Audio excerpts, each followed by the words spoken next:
मंडळी, 3.5 मुहूर्तांपैकी एक मुहूर्त आणि मराठी नववर्षाचा प्रारंभ म्हणजेच गुढीपाडवा। या पाडव्याच्या घरोघरी गुढी उभारून आम्ही भालिवडीकर आमच्या ग्रामदैवत असलेल्या मरी आईच्या मंदिरात हजर झालो।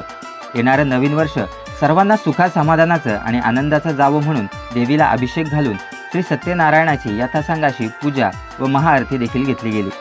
त्यानंतर आम्ही लागलो महाप्रसादाच्या तयारीला।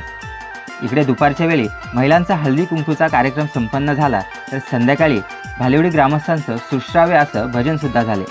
त्यानंतर लहानांपासून वृद्धांपर्यंत अगदी साऱ्यांनीच एकत्रितपणे बसून महाप्रसाद ग्रहण केला। नंतर सारेगमपमधील सई जोशी तर सूरनवा ध्यास नवामधील भावेश खाडे यांच्या संगीताची सुरेल अशी मैफिल देखील रंगली।